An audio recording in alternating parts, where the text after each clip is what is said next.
Mesdames, Messieurs, bonjour. Bienvenue à ce webinaire destiné à nos partenaires et aux personnes qui s'occupent des publics fragilisés. Le webinaire va vous aider à mieux connaître les prestations de retraite pour faciliter l'accompagnement de vos publics. Avant de débuter, on vous propose donc de poser vos questions dans le fil de discussion par le chat. Nous avons des modérateurs qui vont vous répondre en direct. Les questions vont être triées par thème. Certaines réponses vous seront apportées directement par écrit et d'autres oralement par les animatrices, c'est-à-dire nous. Donc, je vais me présenter. Pardon. Je m'appelle Soisy Fouriot. Je suis conseiller retraite chargée d'intervention. J'effectue des permanences retraite et des interventions comme celle-ci. Je travaille sur le département de la Gironde. Donc, je laisse Pauline se présenter. Et moi, c'est Marie-Dominique Dutu. Donc, pareil, je suis conseiller retraite chargée d'intervention sur le secteur du Pays Basque. Et comme ma collègue, je fais des interventions aussi, des permanences et des interventions auprès des entreprises et chez nos partenaires aussi. Et on est pas mal en lien avec vous. Hein. Je pense que dans le public, vous devez nous connaître pour certains. Et donc, on est là aujourd'hui pour vous accompagner et pour vous aider à résoudre pas mal de questions et répondre à pas mal de questions. Voilà. Donc, comme c'est précisé en bas de la slide, ce webinaire est enregistré et vous recevrez le lien à l'issue de la séance. Parce que souvent, on va vous présenter des tableaux, des chiffres, et vous allez vouloir peut-être les noter. Donc, vous recevrez ce lien, mais également, on vous en reparlera. Tout ce qui vous est présenté dans ce webinaire figure dans notre site qui s'appelle l'assurance retraite. Alors, on y va. Donc, le sommaire, quel thème nous allons aborder? Eh bien, dans un premier temps, préparer sa retraite. Comment vous pouvez aider vos publics fragilisés à préparer la retraite? C'est très important. Mieux elle est préparée, mieux elle se mettra en place. La retraite, à quel âge? La retraite, quel montant? Quand et comment la demander?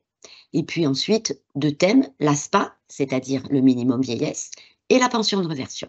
On va dire l'ASPA, l'allocation solidarité personnes âgées, parce qu'on est toujours habitué à parler ainsi. Oui. Donc voilà, pour préciser l'ASPA. Très bien. Donc, on commence. Alors, d'abord, une toute petite présentation sur les régimes de retraite, juste pour qu'on voit à quel point c'est compliqué et comment nos régimes sont nombreux. 3 grosses catégories, salariés, fonctionnaires et non salariés. Et puis, vous voyez, là, le trait orange délimite les régimes de base des régimes complémentaires. Donc, c'est important de visualiser ça. Tous salariés du privé cotisent un régime de base, mais également un régime complémentaire. Donc, dans les salariés, toutes les catégories, la CNAV, c'est nous, l'assurance retraite, la MSA, les salariés agricoles, les ouvriers d'État, l'EDF, l'IDF, enfin bon, voilà, tous les régimes de salariés. Et ces régimes-là, donc, cotisent un régime complémentaire, Agirc-Arrco, et lorsqu'ils ont travaillé dans le public, l'IRCANTEC. Ensuite, le régime des fonctionnaires, 2 grandes catégories, les fonctionnaires d'État, ceux qui seront liés à un ministère, et les collectivités locales, CNRACL, ça sera plutôt ceux qui ont travaillé dans les mairies, les hôpitaux. Ils ont également une complémentaire RAFP. Enfin, la dernière catégorie, les non-salariés, où on va retrouver les artisans, commerçants, exploitants agricoles, toutes les professions libérales, tous les indépendants, les experts, etc. Donc, vous voyez, plutôt compliqué. On va, nous, se focaliser donc sur la préparation de la retraite et sur notre site, l'assurance retraite. Pourquoi? Parce que, en fait, pour préparer sa retraite, la toute première démarche, c'est d'aller voir le relevé de carrière. Donc, on crée un espace personnel et on va demander le relevé. Vous voyez, là, on voulait entourer « Consulter ma carrière ». Donc, je consulte ma carrière. Car qui connaît mieux sa carrière que la personne? Ben, personne. Donc, en fait, l'idée, c'est d'aller vérifier que tout est OK pour pouvoir se poser les bonnes questions. Donc, dans ce relevé, une page importante qui va indiquer les régimes de retraite. Donc, dans cet exemple-là, la personne a été salariée au régime général, à la MSA. Et puis, toujours pareil, le régime de retraite complémentaire. Et là, vous voyez, sous Agirc-Arrco, il y a écrit AG2R. C'est là qu'on va pouvoir repérer quel est le nom de la caisse de retraite complémentaire à laquelle on cotise. Souvent, les personnes ne le savent pas. Et puis, sur la droite, vous avez le total de trimestre, le total de points. D'accord? Ensuite, si vous voulez, dans ce relevé, une autre partie qui s'appelle synthèse des droits. Il s'agit d'un tableau qui récapitule les trimestres et les points. Donc là, je visualise, j'ai bien tous mes trimestres, il y a bien des points tous les ans. La dernière partie, le détail de la carrière, très intéressante aussi parce que vous verrez, ça alterne sur la droite, il y a marqué l'assurance retraite et puis l'Agir Carco. Donc, vous avez les années d'indiquer, le montant du salaire sur lequel on a cotisé. Et bon, au début, vous voyez, il y a marqué activité salariée parce que la Sécu est une vieille dame. Ces outils, dans un premier temps, ne permettaient pas de revenir au nom de l'employeur. Et puis, dans le temps, après, on a pu être plus performant de ce côté-là. La complémentaire d'emblée, elle met bien le nom de l'employeur et les périodes d'emploi de date à date. Donc l'idée, c'est de vérifier que tout est complet et qu'il ne manque rien. Ça, c'est de la responsabilité de chaque personne et peut-être un peu de la vôtre quand vous accompagnez donc vos publics fragilisés. Effectivement, parce que là, ils vont pouvoir vous aider peut-être à faire la mise à jour de la carrière, parce qu'à un moment donné, on reviendra vers la personne pour faire la mise à jour de la carrière. Et effectivement, vous allez avoir un petit peu, vous risquez d'être démuni, puisque vous n'aurez pas toutes les informations et suivant la personne non plus. Donc c'est vrai que c'est un petit peu compliqué, ça pourrait vous mettre un petit peu la pression, mais bon, à partir de là, nous on fait avec le relevé de carrière qu'il y a, effectivement, plus on a de justificatifs pour compléter un manque, mieux c'est. Voilà. Mais Donc, on a conscience que quelquefois vous ne possédez rien. Mais dans ce cas-là, les recherches vont être limitées. c'est ça. Alors, le principe de base, c'est que tout ce qui figure sur le relevé, ça c'est ce que l'on a. On ne le demande pas. On posera des questions sur ce qui manque. C'est là qu'il faut rechercher les justificatifs. Donc le principe à retenir pour vos populations fragilisées, mais également pour vous et votre entourage, je conserve tous mes justificatifs, tous mes bulletins de salaire, attestation de paiement des IJ, bordereaux de paiement de Pôle emploi. D'accord? Ça, c'est IJ, indemnité de... oui, tu as raison. Indemnité journalière. Indemnité journalière. Voilà. Indemnité journalière de maladie. Oui, il faut bien tout conserver. Vous savez que les administrations ne conservent les justificatifs, enfin, que les 5 dernières années. Voilà. Ah, ils peuvent remonter jusqu'à 2000. Hein. Oui, mais il faut inciter et des fois... Ouais, c'est compliqué, mais jusqu'à 2000, oui, voilà. Ils peuvent. Donc, vous l'avez compris, pour bien préparer sa retraite, première étape, je visualise mon relevé et je me pose des questions. Est-ce qu'il manque des choses ou pas? Alors, ce compte, ben, je te laisse faire ça. Allez, on y va. Alors, le compte, il va être alimenté plus ou moins par des trimestres. Donc, la première alimentation, c'est dès l'entrée dans une activité professionnelle, vous allez percevoir des salaires. Votre employeur, il va déclarer des salaires sur lesquels vous aurez cotisé ou l'assuré aura cotisé. Donc, on peut, voilà, et à partir du montant du salaire, il validera 1 à 4 trimestres, 0 à 4 trimestres sur l'année.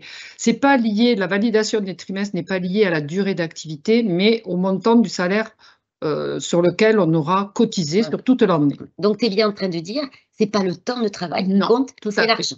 On peut travailler 3 mois et avoir 4 trimestres et travailler toute l'année et n'avoir qu'un seul trimestre.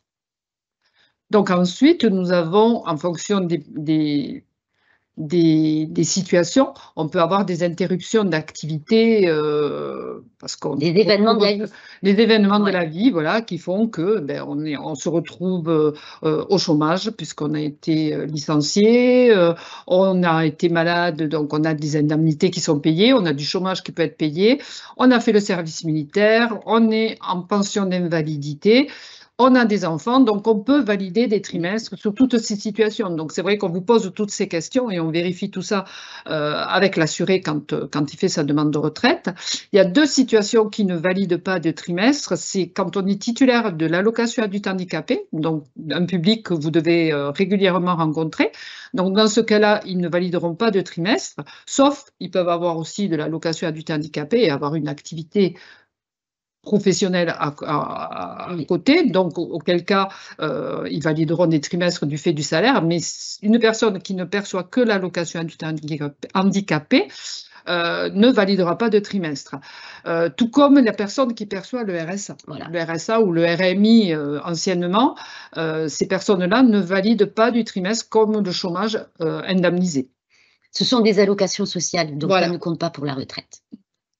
Et ensuite, l'activité à l'étranger aussi n'apparaîtra pas sur le relevé de carrière. Donc, c'est normal si une personne nous dit qu'elle a travaillé en Espagne, par exemple, et qu'il n'y ait rien sur son relevé de carrière. Donc, les mises à jour se feront en temps et en heure. Alors, disons qu'il faut quand même préciser qu'il y a des pays avec lesquels nous avons passé Oui. des conventions et des pays avec lesquels ce n'est pas le cas. Mm. L'Europe, bien sûr, rentre dans les pays passés avec convention, et après, il y a toute une liste de pays avec qui on a passé une convention. Donc, nous, si vous voulez, on écrira à ce pays pour savoir combien de temps l'assuré a cotisé, et ça pourra compter pour déterminer le l'ouverture taux de la retraite. Donc, c'est bien quand même de s'en occuper un petit peu à l'avance pour qu'on puisse écrire au pays, parce qu'il y a des pays qui mettent du temps à répondre. Tu as parlé de l'Espagne. Nous sommes caisse référente pour l'Espagne. Ouais. Donc, l'Espagne, ça fonctionne vite et bien. Voilà.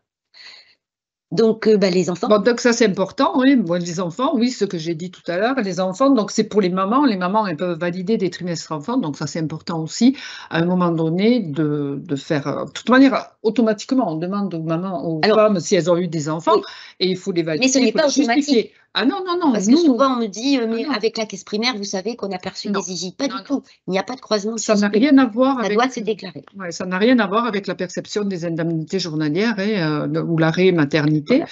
Donc, c'est des trimestres qu'on octroie sous condition. Donc, on s'en occupe dès qu'on fait la mise à jour de la carrière C'est ça. ou la mise en paiement de la retraite. 4 trimestres de maternité parce qu'on a eu l'enfant, et 4 trimestres d'éducation parce qu'on l'a élevé. Donc, ça peut se déclarer sur le site pour les moins de 54 ans, ou pour les plus de 54 ans, au moyen d'un entretien et d'un imprimé à compléter. Alors, donc la retraite complémentaire, juste rapidement pour vous expliquer qu'on va acquérir des points, et qu'en fait, le nombre de points va dépendre du montant du salaire. Donc tous les ans, avec un salaire, on va pouvoir avoir tant de points au compte. Et ces points, donc, vous pouvez les vérifier sur le relevé.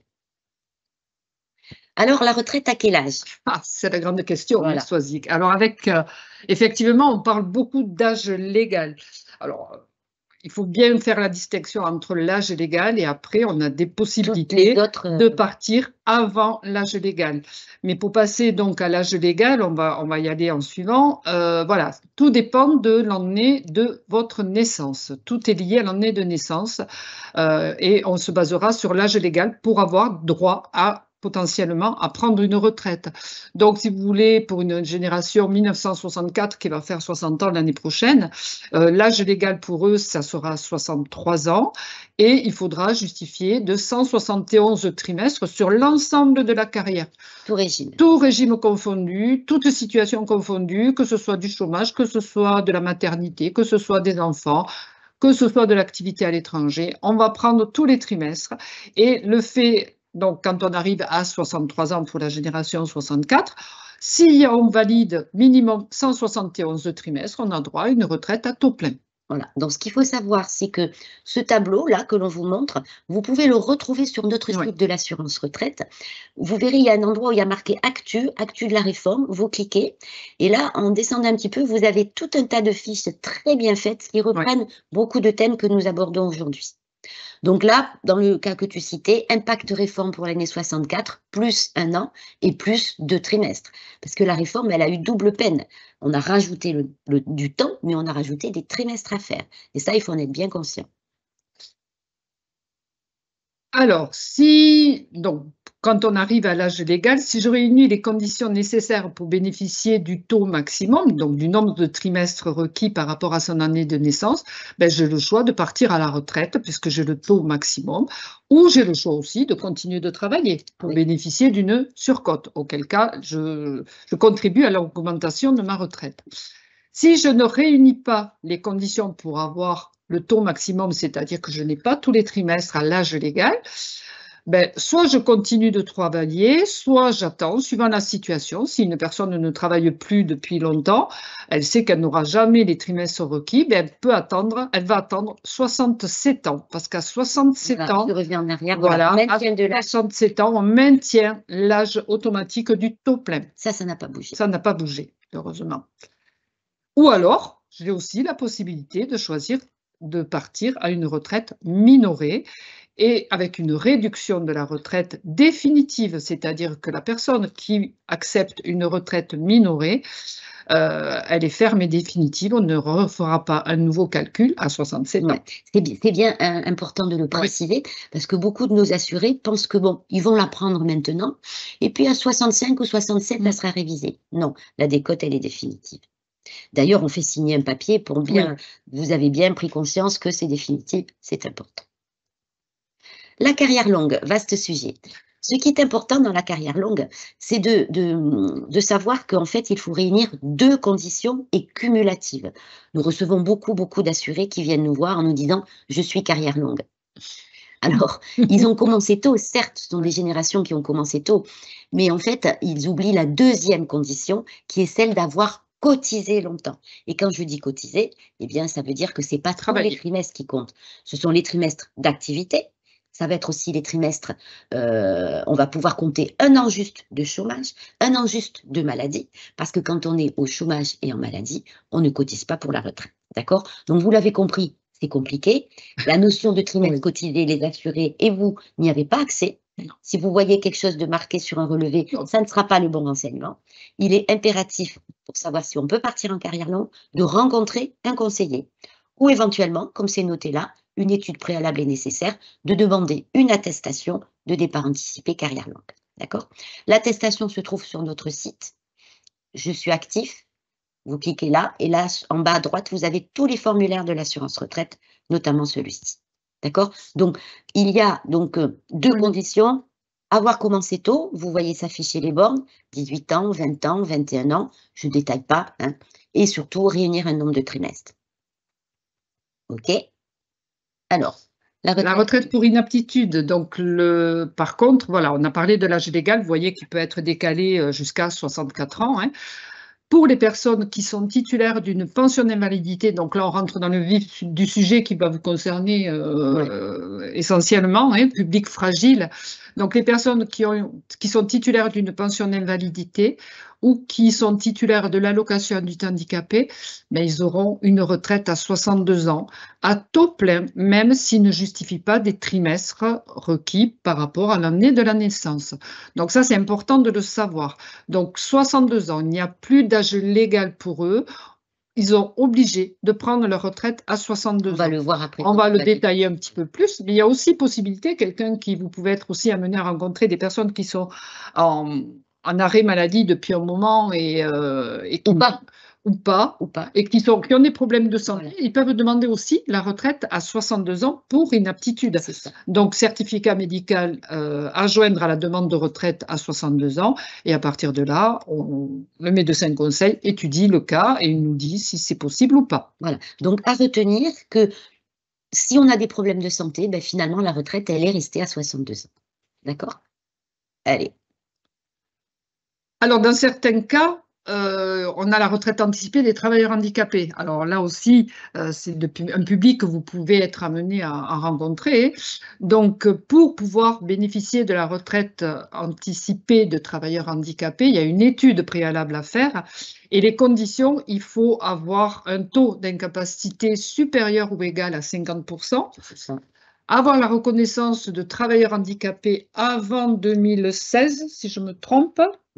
Voilà, si je ne me trompe pas. C'est bien. Alors, en fait, tu dis ça parce que la MDPH, si vous voulez, tout le monde va se faire la reconnaissance travailleur handicapé. Oui.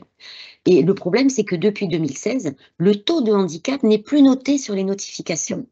Donc, on va pouvoir vérifier ce taux de 50% pour toutes les années avant 2016, mais pour les années après, on ne peut plus le vérifier.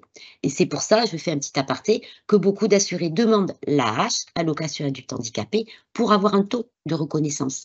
Parce que pour partir en retraite anticipée de travailleur handicapé, il faut justifier de ce taux de reconnaissance pendant un certain temps. Voilà. Et alors, l'autre partie qui est importante, il faut avoir cotisé tout en ayant en concomitance avec cet état de fait.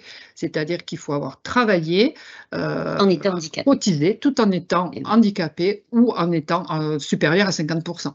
C'est ça. Avec une certaine durée. Donc c'est pour ça que matériellement, il n'est pas possible comme ça de faire une évaluation et qu'il est indispensable de demander une étude auprès de la CARSAT avec tous les justificatifs. Donc ça concerne beaucoup les travailleurs En ESAT. en ESAT. Ouais. Oui, c'est vrai, on a pas mal de travailleurs en ESAT. Oui.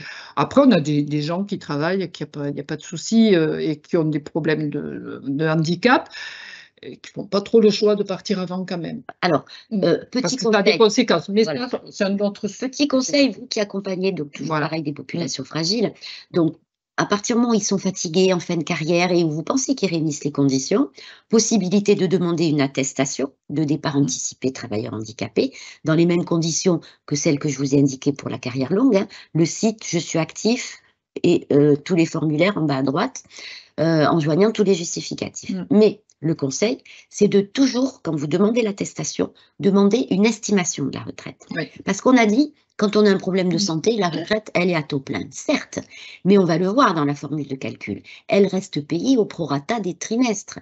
Donc si je pars plus tôt, je n'ai peut-être pas mes trimestres, donc je peux m'arrêter, mais est-ce que je pourrais vivre avec ce que j'aurai? La question se pose. Donc votre accompagnement, vous voyez, ça peut être aussi de penser à demander une estimation. Donc, pas simple, donc toujours se renseigner, demander l'attestation. Oui, tout à fait. Après, on peut avoir la retraite aussi pour incapacité permanente. Voilà.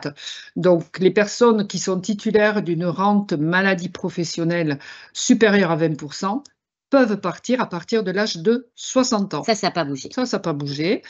Pour ceux qui sont titulaires d'une rente accident de travail supérieure à 20%, donc il faut faire attention parce que la demande elle va être soumise à un médecin conseil parce qu'il va falloir étudier si les lésions pour lesquelles il est indemnisé rentrent dans la liste des maladies professionnelles. Donc, ce n'est pas aussi simple que ça. Donc, pour les deux cas supérieurs à 20%, on peut partir à 60 ans. La rente accident de travail, ne pas cesser son activité tant qu'on n'a pas le résultat du médecin. Et ensuite, quand on a une rente accident de travail, maladie professionnelle comprise entre 10 et 19%, dans ce cas-là, il faut avoir... il faut avoir été soumis au RIC pendant 17 ans. Voilà. On va examiner si cette personne a été exposée au moins 17 ans à ce risque professionnel. Donc, c'est une commission. Voilà, c'est une commission qui va se réunir. Et pour les accidents de travail, c'est toujours pareil. La commission va statuer pour voir si la lésion rentre dans les maladies professionnelles.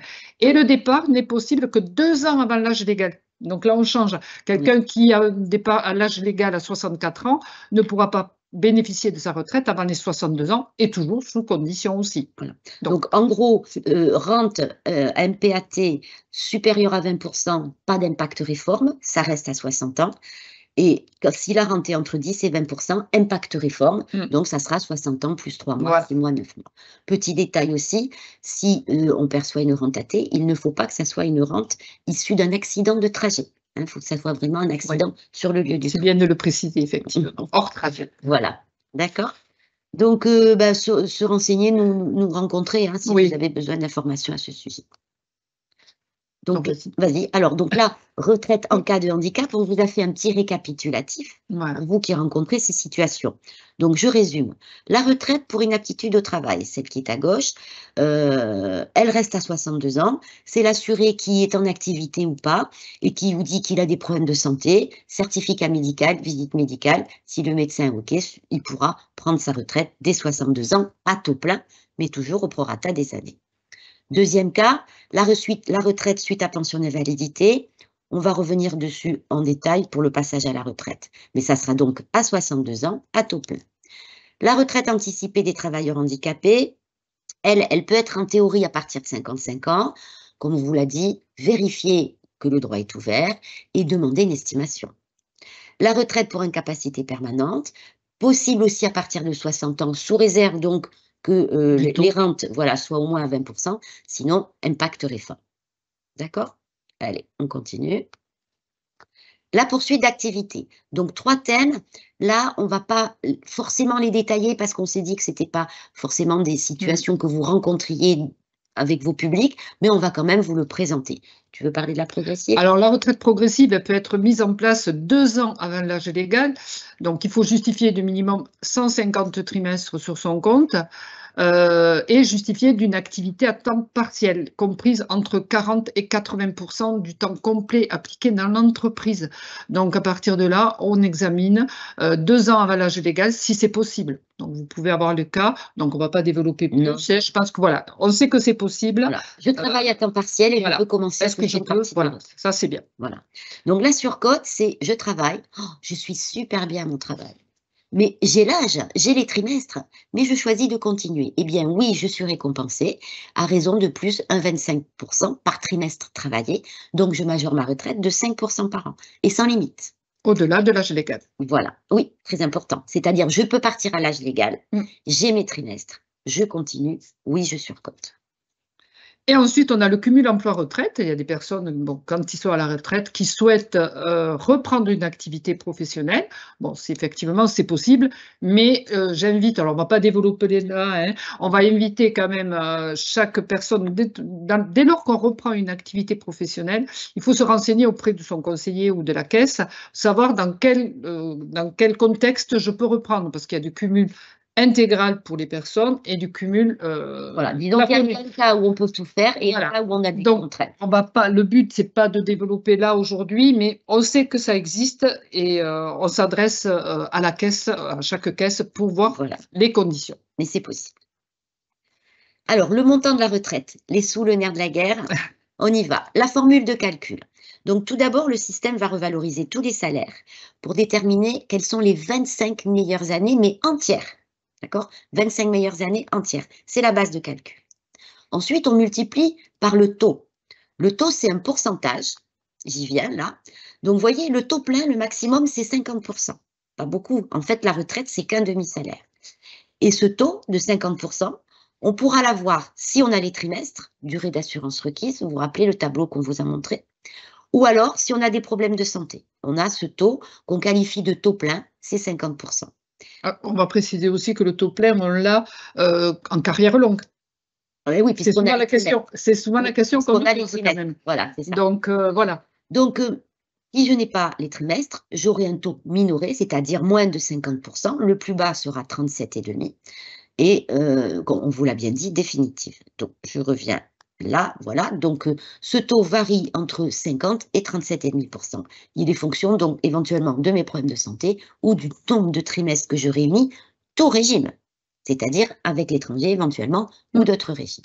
Mais attention, après on multiplie par le nombre de trimestres obtenus au régime général et on divise par les trimestres qu'il me faut. C'est-à-dire que je peux très bien avoir le taux plein parce que j'ai des problèmes de santé, mais je serai payée en fonction de mes trimestres au régime général. C'est là que ça peut un peu diminuer la retraite. Voilà. D'accord? Et sur les retraites, on peut éventuellement rajouter 10% pour les hommes et les femmes qui ont eu ou élevé 3 enfants. Ça, c'est sur les retraites de base et complémentaires. Aussi. C'est bon? Allez. Oui, c'est bon. Donc là, on est sur le calcul sur l'Agirc-Arrco et des retraites complémentaires des indépendants. Donc vous avez vu tout à l'heure, Soisy vous a présenté que c'était validé en points. Donc on fait le total des points. Les complémentaires feront le total des points acquis et qui vont le multiplier par la valeur du point à la date de la liquidation ou de la mise en paiement de la retraite. Donc, c'est un calcul beaucoup plus simple. Oui. Beaucoup plus simple. Par contre, à l'inverse de nous, ils sont beaucoup plus pointilleux sur différentes situations. Donc, effectivement, il y a des éléments que nous, on ne vous demandera jamais sur du chômage ou sur de la maladie, que les complémentaires seront certainement amenés à demander pour valider des points sur certaines situations. Donc, effectivement, je reviens encore sur l'importance de récupérer, de préparer en amont la retraite et de récupérer tous les documents possibles. Ouais, une situation que vous pouvez rencontrer, l'assuré doit remplir sa demande de retraite complémentaire et il a un questionnaire à remplir. Et là, il y a des fois 10, 15, 20 dates où on lui pose des questions. Ça, c'est le moment difficile de la retraite. Donc, il faut se poser, regarder le relevé et essayer de voir. Parce que la complémentaire, en fait, il reporte les salaires de date à date. Donc, dès qu'il y a un jour entre deux dates, il pose la question. Pas de stress, souvent on n'a rien et il faut réfléchir par rapport aux événements de la vie. Et tout. Il faut savoir qu'on ne perd pas de points. On n'en gagne pas, mais on n'en perd pas. Voilà. On ne peut pas en enlever. Donc déjà, c'est la bonne nouvelle. Oui. Voilà. Allez. Donc, le paiement de la retraite. Donc, la CARSAT paiera les retraites mensuellement à terme échu le 9 du mois. Par exemple, une retraite qui démarre le 1er janvier, elle sera payée le 9 février. Après, ça peut varier un petit peu en fonction si ça tombe au week-end ou pas. Donc, je reviens au site de l'assurance retraite. Si vous cliquez dans « Je suis retraité », vous allez avoir le calendrier précis des paiements de la retraite et vous pourrez voir en fonction, des fois on va payer le 6, des fois on va payer le 9, mais jamais après le 9. D'accord? Et puis, les retraites complémentaires, elles vont payer mensuellement, mais d'avance.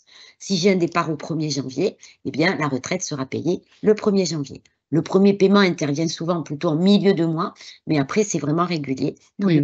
Il n'y a pas c'est listé après. Voilà.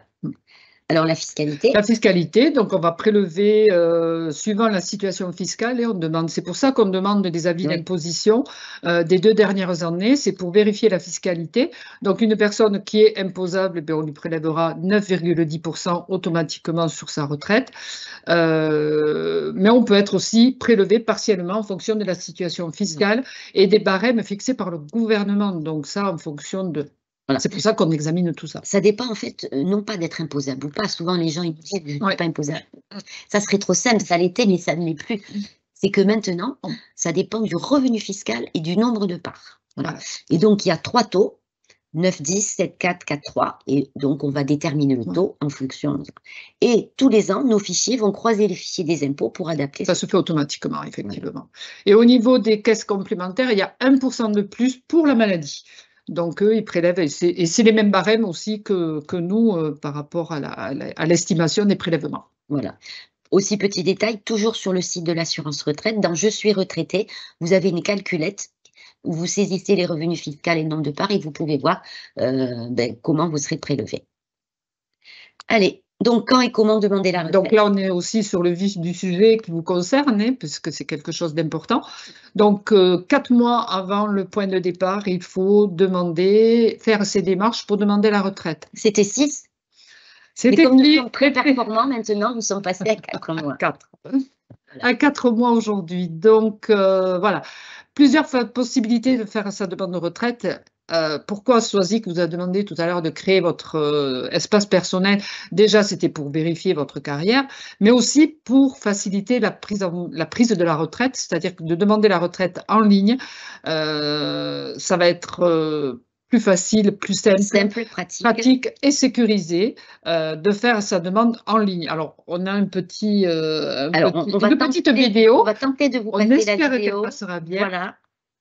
Sinon, on vous fera le commentaire.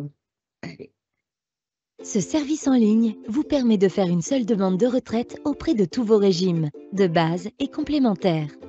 Voici quelques conseils pratiques pour vous lancer dans les meilleures conditions dans cette démarche en ligne. Avant de commencer, consultez votre relevé de carrière en ligne afin de vérifier que toutes vos activités ont bien été prises en compte. Vérifiez également que vous respectez bien les délais recommandés pour faire votre demande de retraite, entre 4 et 18 mois avant la date de départ souhaitée selon votre statut. Renseignez votre date de départ souhaitée et le type de demande. Il vous suffit ensuite de compléter le formulaire. Pratique, il est pré-rempli et personnalisé. La demande de retraite se fait en 6 étapes. Lors de la saisie, vous pouvez à tout moment revenir à l'étape précédente pour modifier les informations renseignées. Vous souhaitez vous arrêter et reprendre votre demande de retraite à un autre moment? Aucun problème. Vous pouvez l'enregistrer et y revenir plus tard. Elle est conservée 90 jours. Au fur et à mesure que vous complétez le formulaire, la liste des justificatifs à joindre s'affiche. Vous n'aurez plus qu'à les ajouter en les scannant ou en les photographiant. À la dernière étape, un récapitulatif est disponible pour vérifier et modifier si nécessaire vos informations. Tout est correct? Il ne vous reste plus qu'à valider. Votre demande est alors transmise à chacun de vos régimes de retraite pour qu'ils la traitent. Vous êtes informé par email de son envoi. Vous avez la possibilité de télécharger votre demande complétée. Si besoin, vos régimes vous contacteront pour plus de précisions sur votre demande. Vous pourrez suivre à tout moment l'état d'avancement de votre demande depuis le service de suivi.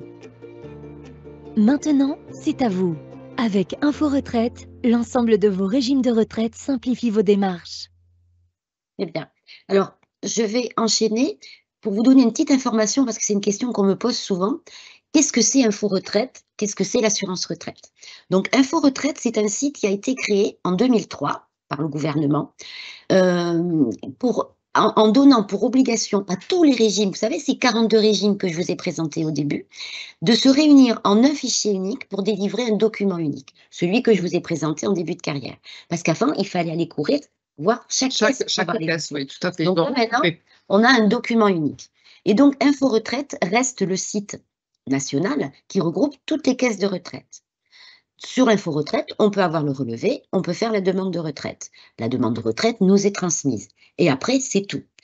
L'assurance retraite, c'est le site de la sécurité sociale. C'est le site donc du régime général. Et l'intérêt de faire la demande de retraite sur notre site, c'est que, on vous l'a dit, il faut avoir ouvert son espace et que donc, après, on va pouvoir communiquer par mail, ce qui va grandement faciliter les démarches. Voilà. Ça, c'est important. Oui. Donc, en tant qu'accompagnant, vous devez être confronté à des personnes qui n'ont pas d'espace personnel, peut-être, donc qui ne peuvent pas faire la demande en retraite en ligne. Pas de panique, on peut faire quand même des demandes papier. Ça, c'est important aussi de le savoir, c'est possible. Seulement, si vous faites une demande de retraite papier au régime général, il faudra faire une demande papier aux retraites complémentaires. Donc, c'est double démarche, mais qui sont possibles. Et il y a certains dossiers aussi qu'on ne peut pas faire depuis le site. Donc ça, on va vous le développer par la suite, puisque vous devez être confronté pour les personnes titulaires de l'allocation adulte handicapé. Par contre, voilà, il y a des situations où on ne peut pas faire la demande. La pension d'invalidité, on a dit. Pension d'invalidité plutôt. Et l'AH aussi. Et l'AH aussi, où on ne peut pas faire forcément la demande de retraite en ligne. Il y a des éléments bloquants. Donc, voilà. Donc, un petit résumé, juste des pièces nécessaires pour faire la demande de retraite, ça peut être utile. Donc, si je la fais par Internet, il me faudra avoir des codes France Connect, d'accord? Si je la fais papier, je devrais fournir la copie de ma carte d'identité. Voilà. Dans les deux cas, copie de tous les livrets de famille, avec page des parents, page de chacun des enfants. Bien sûr, un RIB, pour pouvoir se faire payer. Si je fais par Internet, pas besoin de fournir les avis d'imposition, parce qu'on vous propose d'aller chercher nous-mêmes les infos. Accepter, c'est très commode. Par contre, papier, il faudra fournir les 2 derniers avis d'imposition. Pas que la première page. Oui, complète, vient de préciser. S'il y a une dernière activité, les bulletins de salaire de la dernière activité. Et les justificatifs de la CAF, éventuellement, sur la hache, sur la RSA. Pour avoir le numéro allocataire, le numéro d'identité. Le chômage aussi. Voilà, la dernière année de justificatif de la dernière année de situation. Vous voyez, donc finalement, ce n'est pas grand-chose. Et ça sera tout dans la mesure où on aura préparé. Voilà. Après, si on n'a pas préparé, le technicien sera peut-être amené à poser, à demander. À revenir vers vous pour demander des éléments supplémentaires, effectivement. Et donc, il y a différentes situations de passage à la retraite. Donc, on va en évoquer quelques-unes pour pouvoir vous aider par rapport à ces particularités. On va commencer par le demandeur d'emploi. Donc, si vous vous occupez de personnes qui sont en situation de chômage, il est très, très important que 9 mois avant, chacun sache sa situation, à savoir, est-ce que j'aurai mes trimestres à l'âge légal ou est-ce que je ne les aurai pas? Car ce qu'il faut savoir, c'est que Pôle emploi, sans information de notre part, va systématiquement suspendre les paiements, même si les droits sont encore ouverts. Donc, il faut que la personne, on dit 9 mois avant, c'est un bon délai, se pose la question, est-ce que j'ai mes trimestres ou pas? Si j'ai mes trimestres, il n'aura pas le choix. Pôle emploi va s'arrêter et la retraite va prendre le relais. Donc, c'est bien de le savoir pour faire la démarche de demande de retraite, on a dit 4 mois avant. Dans tous les cas, je crois que Pôle emploi envoie un courrier pour dire attention, vous approchez de l'âge de la retraite, il faut faire vos démarches. Et puis, il y aura le cas de la personne qui, 9 mois avant, il a beau compter, il n'a pas ses trimestres. Donc, il est très, très important qu'il vienne nous voir, car nous allons devoir remplir un imprimé qui s'appelle Convention CNAF-UNEDIC, sur lequel on va indiquer à Pôle emploi que l'assuré n'a pas ses trimestres. Et c'est uniquement avec cet imprimé que Pôle emploi pourra continuer à indemniser l'assuré dans la limite de ses droits, bien sûr. Voilà. Donc, c'est vraiment la chose qu'il faut retenir. Se poser la question, est-ce que j'ai mes trimestres ou pas? Ça, c'était pour le demandeur. Et savoir que et la mise à jour de fait, justement, parce que ça peut changer pour les femmes si on n'a pas rentré les trimestres enfants. Donc c'est très très important. Des fois, on a des gens qui viennent nous voir, des femmes, et qui auraient pu prendre leur retraite, mais qui auparavant n'avaient pas fait la mise à jour de la carrière. Donc cette mise à jour, c'est la première démarche à faire pour chaque assuré. Oui, ça c'est très important. Et le traitement du dossier va beaucoup plus vite. Pour les titulaires de l'allocation adulte handicapé, donc là, on ne se pose pas la question, hein, vous le savez, à 62 ans, ils n'ont pas le choix, il faut demander sa retraite. Donc, il y a un signalement de la CAF qui est envoyé. On les accompagne. On les accompagne pour faire la demande de retraite et dans ce cas-là, automatiquement, on leur transmet aussi un dossier d'allocation solidarité de personnes âgées, l'ASPA, qui sont pas obligés de demander, mais on leur donne. Et ensuite, c'est au cas par cas, puisque voilà, l'ASPA, si une personne a l'AH supérieur à 80%, elle n'est pas obligée de demander l'ASPA. Donc ça, c'est important aussi pour vous de le savoir. N'est pas obligé de déposer l'ASPA. Enfin, on n'est jamais obligé de déposer l'ASPA. Mais il ne faut pas qu'ils déposent l'ASPA pour avoir droit à une AH. Ils auront une AH différentielle. Pour les autres, on les invite, s'ils le souhaitent, de déposer l'ASPA, sous condition qu'on verra tout à l'heure au niveau de l'ASPA. Donc l'AH, accompagnement, dépôt systématique de la demande. Et une retraite à taux plein automatiquement, même s'il n'y a que 100 trimestres, on a une retraite à taux plein. Et le complément peut être fait éventuellement avec l'ASPA. Alors, le RSA, donc là, systématiquement, la CAF va leur poser la question. Et là, il faut savoir, est-ce qu'ils ont leur trimestre? Est-ce qu'ils ont des problèmes de santé? Donc là, pour les RSA, il faut qu'ils viennent nous voir. On les conseillera au mieux. On ne les oblige pas à prendre la retraite, mais s'ils n'ont pas les trimestres, elle sera avec des cotes. Donc, en fait, il vaut mieux qu'ils continuent à percevoir le RSA jusqu'à 65 ans ou 67 ans. Ça dépend des situations. Voilà. C'est au cas par cas, là aussi. Parce qu'on peut avoir une retraite supérieure au RSA et il y a certaines personnes qui la prennent même avec la décote. Là, il faut vérifier toutes les données. Titulaire d'une pension d'invalidité, donc deux situations, hein, je suis en activité et j'ai une pension d'invalidité, je peux, au-delà des 62 ans, continuer à travailler et je continue à bénéficier de ma pension d'invalidité et de mes revenus professionnels. Je ne suis pas en activité, donc là, pas le choix. À 62 ans, la retraite va être déposée, donc la demande de retraite va être déposée à 62 ans. Même si je suis à Pôle emploi et qu'il me reste des droits à Pôle emploi. Là aussi, c'est très important. Dans la mesure où on peut avoir la retraite à taux plein à 62 ans, effectivement, Pôle emploi ne vous gardera pas, même s'il reste des droits.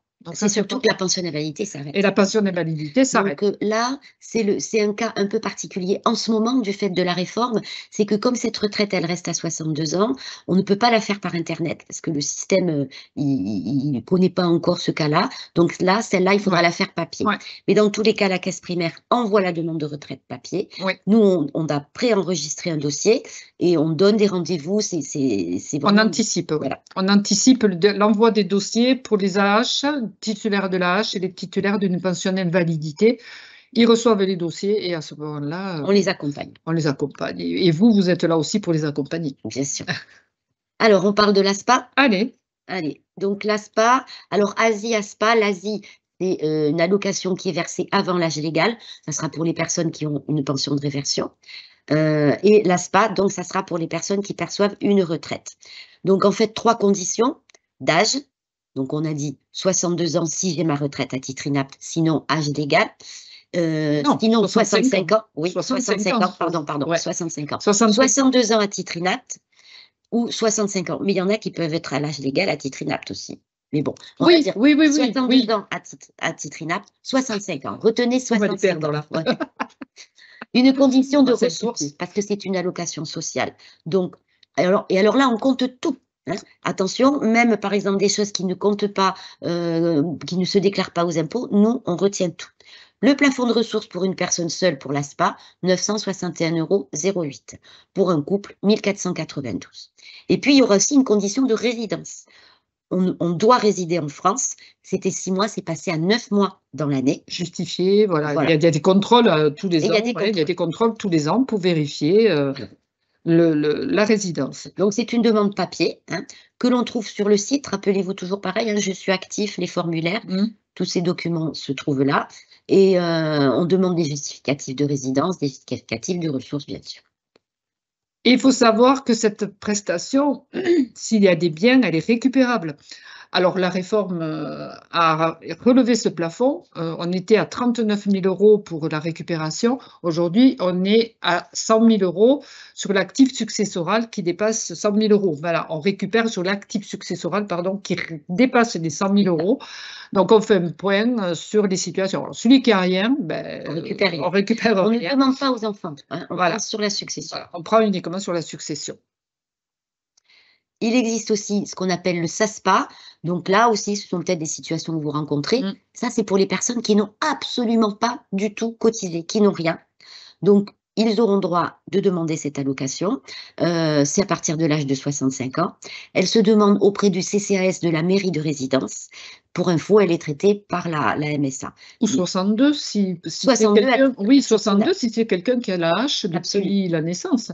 Qui a jamais travaillé, un handicapé, qui a jamais travaillé, qui a jamais rien eu. Petit problème de santé, ça peut être. Gros problème de santé, enfin, de handicap.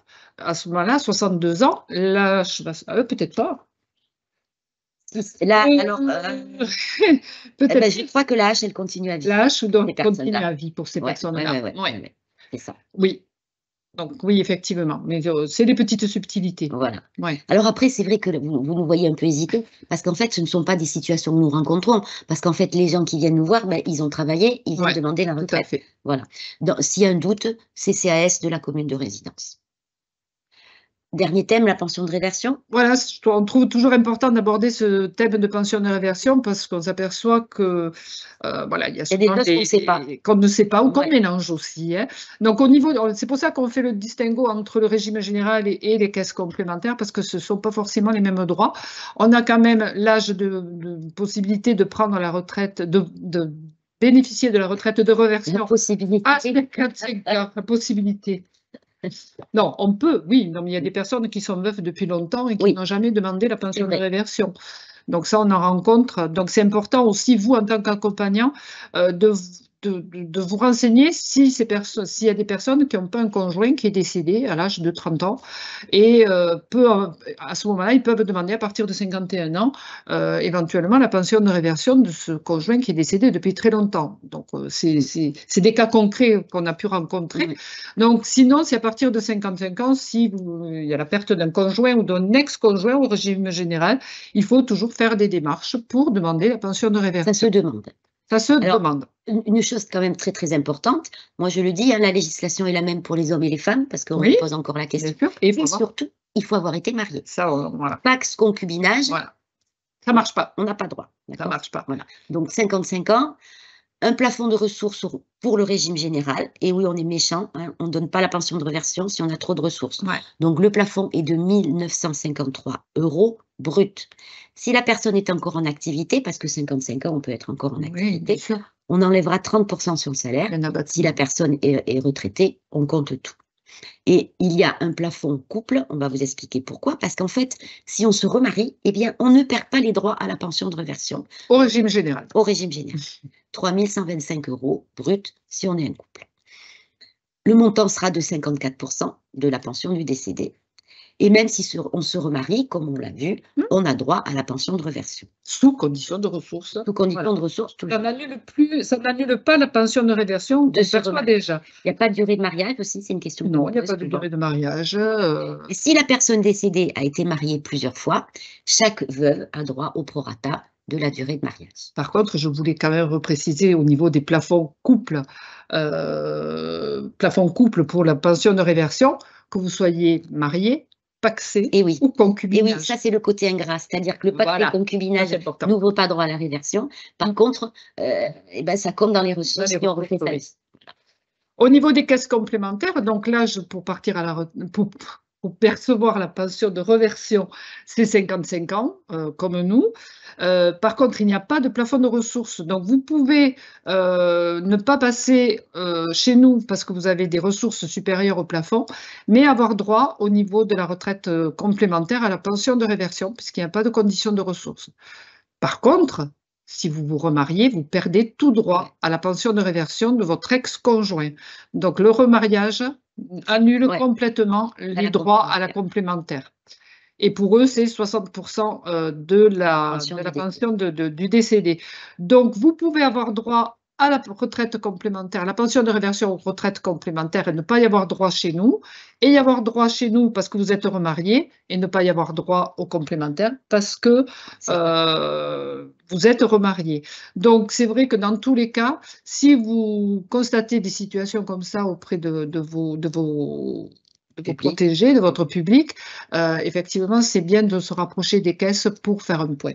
C'est très important parce qu'on s'aperçoit. Après, moi, je vais vous parler de la demande de réversion en ligne. Elle est très, très fonctionnelle, très facile d'utilisation et elle présente, comme pour la demande de retraite personnelle, un énorme avantage, c'est que le système va aller chercher automatiquement toutes les caisses de retraite du décédé. Et que ça soit vous qui vous occupez des populations fragiles ou un enfant qui aide son parent survivant à faire la demande, souvent on ne sait pas quelles étaient les caisses qui versaient la retraite. Donc c'est très, très, très commode de ce côté-là. Et vraiment, enfin, moi j'ai eu l'occasion d'en faire plusieurs, malheureusement, ça fonctionne bien, c'est rapide, c'est efficace. Je vous donne un dernier petit renseignement. Quand on fait la demande de pension de réversion, on demande les ressources forcément du conjoint survivant et on demande les montants bruts. Alors, vous dites, oh là là, comment je vais trouver ça? Nous, on le sait que le brut est difficilement accessible, mais je vais vous dire comment le trouver. Vous pouvez aller sur le site Info Retraite, créer le compte du conjoint survivant, de la personne, et là, vous avez la possibilité d'avoir une attestation de paiement avec toutes les caisses de retraite, montant brut et montant net. C'est très commode. Oui, c'est vrai, on me l'a présenté. Voilà, c'est très commode parce que nous, on peut l'avoir sur le site de l'assurance retraite, donc je suis retraitée. Pour les complémentaires, c'est plus compliqué. Donc là, sur Info Retraite, ça regroupe tout. Voilà. Comment nous joindre? Voilà, comment nous joindre? Alors, évidemment, l'assurance retraite. Alors, ce qui est important aussi, qu'on n'a peut-être pas souligné, c'est que l'assurance retraite.fr, depuis la messagerie, on peut aussi correspondre avec nos services, donc, ou transmettre des documents aussi, et correspondre, poser des questions. Je crois qu'ils ont 48 heures pour répondre. Oui. Il me semble quelque chose comme ça. Donc, sinon, vous avez le 3960, et c'est vrai que pour avoir des renseignements de premier niveau. Si vous voulez un rendez-vous, alors vous pouvez aussi leur dire que c'est pour un public éventuellement fragilisé, dès lors qu'ils sont prioritaires pour avoir les rendez-vous. Et depuis le site aussi, vous avez possibilité de prendre les rendez-vous. Alors, vous allez avoir des rendez-vous en présentiel et vous allez avoir des rendez-vous téléphoniques. Donc, les rendez-vous téléphoniques, c'est des conseillers, c'est des techniciens qui vont vous répondre et qui ont toute la technicité pour vous répondre. Donc, et aussi des rendez-vous visio. Et des rendez-vous visio aussi, qui sont nous qui les faisons. Depuis les espaces France Service, parce que je pense que vous connaissez tous le développement des espaces France Service, qui sont très bien formés et très bien informés sur toutes les démarches. Donc, ils sont là pour accompagner sur les démarches en informatique, sur le dépôt d'un dossier, scanner des documents. Donc, c'est vrai que pour des personnes qui sont dans des secteurs un petit peu loin, isolés, il y a des France Service de plus en plus développés. Et sur rendez-vous, on peut avoir des entretiens en visioconférence, donc en visio-entretien. Donc, ça se passe très, très bien et les gens sont très contents. Ils sont plutôt contents. Ils sont très contents. Je reviens juste pour la complémentaire. Et alors, la complémentaire aussi, donc c'est sur le site de la GIR-Carco aussi, créer aussi l'espace personnel sur eux. Et le téléphone, c'est le 0970 660 660. Donc là aussi, ils sont à votre écoute et s'il n'y a pas de... Voilà, ils sauront vous répondre à vos questions. Alors, on propose un entretien d'information carrière. Cet entretien, en fait, il sert à préparer la retraite. Il est essentiel. Donc, qu'est-ce qu'on va faire? On va faire un point sur la carrière, c'est-à-dire vérifier que tout est complet. On va analyser les droits, estimer le montant de la retraite et étudier les différentes possibilités de départ en expliquant tout ce qui est possible. En gros, on répond à 3 questions qu'on nous pose tout le temps. Quand, comment et combien? Voilà, c'est ça. Donc, ça peut se faire en agence retraite par téléphone, par visio, et en permanence par physique, en physique, voilà. Donc, cet entretien, il est essentiel, comme je vous l'ai dit, pour préparer la retraite. Une fois que tout est prêt, après la demande de retraite, c'est une simple formalité. Voilà, donc Nous vous proposons là voilà. un code pour télécharger un questionnaire de satisfaction, savoir si ce webinaire vous a apporté quelque chose, est-ce que vous avez appris des choses, est-ce que ça vous a aidé. Donc, si vous voulez le scanner, comme ça, vous pourrez avoir accès au questionnaire. Et donc là, on va répondre, voilà, nos collègues, nos modérateurs qu'on remercie de leur participation ont dû vous répondre au fil de notre présentation, mais on a peut-être des questions qui ont été, voilà, auxquelles on va répondre. On va se voir un petit peu ces questions. Donc, alors, les questions, c'est là. Allez. Alors, on regarde. Alors, bonjour, quel est le régime pour les dockers? Ah oui, alors ça, c'est quelque chose de très, très spécifique. Effectivement, il existe un régime particulier pour les dockers parce qu'ils étaient payés par vignette pour chaque intervention. Donc ça, écoutez, je n'ai qu'une réponse à vous faire. Venez nous voir parce que c'est quelque chose de particulier, d'ancien aussi. Et donc, il faut qu'on fasse des recherches. On a des notes de service pour traiter ces vignettes. C'est pas courant. C'est quelque chose de très particulier. Voilà. Donc, effectivement, c'est quelque chose de spécifique et on recommande un rendez-vous pour ça. Alors, voilà. Donc, vas-y, regarde si tu le vois. Bonjour, j'accompagne. Alors, ça, c'est une Stéphanie Ligne. Alors, bonjour, j'accompagne un salarié qui fera 62 ans en avril 2024. Il est d'une RTH, n'a pas une carrière longue, mais bénéficie de points de pénibilité correspondant à 2 trimestres. Ces 2 trimestres se rajoutent au trimestre validé et permettent-ils un départ anticipé? Ben là, il va falloir voir. Il faut pas 62 ans forcément. Ça dépend de son année de naissance. Il fera 62 ans en 2024. Les points de pénibilité, on rétroagit par rapport à l'âge légal. Ouais. En fait, les points de pénibilité, si vous voulez, il faut savoir combien on en a. Ouais. Les premiers points, en fonction de l'année de naissance, sont bloqués pour la formation. Donc après, c'est que ceux au-dessus. Donc pour cette année-là, je pense que c'est les 20 premiers qui sont bloqués. Donc c'est à partir du 21e qu'on peut en disposer. Il faut 10 points pour pouvoir les transformer en trimestres. Ces trimestres peuvent servir pour la carrière longue, effectivement. Donc là, si vous voulez, ce qu'il faut savoir, c'est que si cette personne veut partir avant et qu'elle a plus de 20 points, effectivement, ces points de pénibilité peuvent se transformer en trimestres qui peuvent compter pour la carrière longue. Il va falloir voir au cas par cas. Là, voilà. Et dans tous les cas, il y a un site internet sur lequel ils doivent s'inscrire pour faire cette transformation, voilà, des points en trimestre. Ça tombe bien parce que hier, je l'ai fait en direct avec une assurée, hier, et instantanément, on a eu le point sur notre relevé de carrière. D'accord. On a transformé les 10 points en un trimestre. Ah oui, tout de suite. Et 2 minutes après, je suis allée voir sur notre relevé, il y était. D'accord. Donc, vraiment, ça marche bien.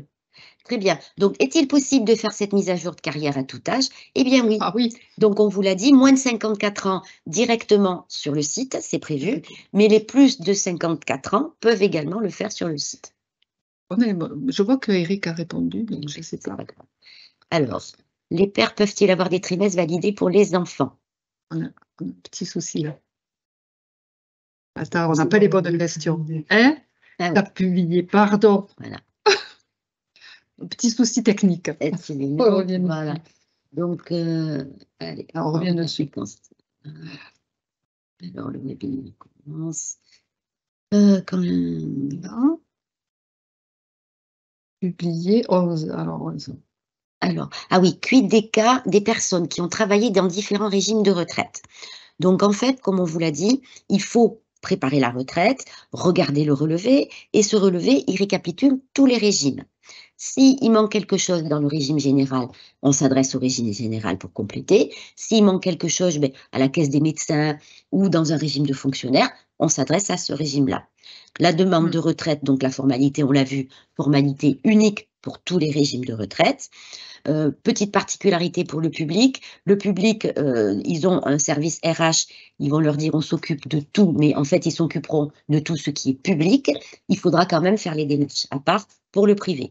Et après, chaque régime paie sa part. Alors, je voulais rajouter quand même, on peut avoir des personnes qui ont été affiliées, par exemple, à la CNRACL pendant 10 ans, et après, ils sont revenus au régime général. Donc, c'est vrai que dans ces cas-là, ils se posent pas mal de questions, et il faut qu'ils s'adressent au dernier employeur de la CNRACL Oui. pour faire la mise à jour. Parce que nous, on n'a pas la même pour la mise à jour. La demande de retraite, ben, se fera en ligne sur le site et on fera toutes les demandes. Mais pour la mise à jour, nous, on n'aura pas les réponses, effectivement. Donc, c'est chaque régime qui fait sa mise à jour. Voilà. Alors, on nous demande de revenir sur le cumul emploi-retraite. Donc, une petite explication. On vous l'a dit, il y a 2 types de cumul emploi-retraite.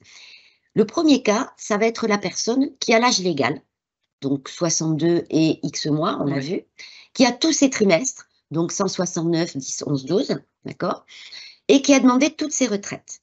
Cette personne-là, si elle réunit donc ces 3 conditions, aura droit au cumul intégral. C'est-à-dire qu'en gros, elle prend sa retraite le 31 décembre, pas le 1er janvier, mais le 2, elle peut reprendre le travail à temps complet chez le même employeur, sans délai, sans plafond, nos limites. D'accord ? Voilà. Par contre, avec la réforme, il y a un petit changement. Parce qu'avant, à ces personnes-là, moi, je leur disais, vous pouvez reprendre, mais vous allez cotiser plein pot, il n'y a pas d'exonération de cotisation. Et ça ne comptera jamais pour votre retraite. La réforme, elle a dit, à part les 6 premiers mois, si on reprend chez le même employeur, eh bien, ça peut vous ouvrir droit à une 2e retraite. Il y a des conditions, il y a un plafond à 183 €, etc. Mais bon, en tout cas, on ne recotise pas pour rien. Mais quand on réunit ces 3 conditions, donc on reprend comme on veut. Sauf les 6 premiers mois. Oui, qui c'est ne ça. seront pas pris. Ouais, il y a quand même quelques petites particularités. Mais la bonne nouvelle, on ne recalculera qu'une seule fois une nouvelle retraite. Oui, parce que nous, alors déjà 2 retraites, mais heureusement qu'il n'y en a pas plus. Voilà. Après, il y a le cas de la personne qui est partie peut-être suite à voilà, à 62 ans, qui est partie en carrière longue. Donc la personne qui n'est pas partie à l'âge légal ou qui n'a pas tous ses trimestres, mais qui a eu le taux plein quand même, de par un problème de santé, ou qui n'a pas demandé toutes ses retraites. Celle-là restera dans le cadre du cumul plafonné. 2 conditions à remplir. Premièrement, si je veux retravailler chez le même employeur, il faut attendre 6 mois, pas facile. L'employeur ne va pas forcément attendre 6 mois.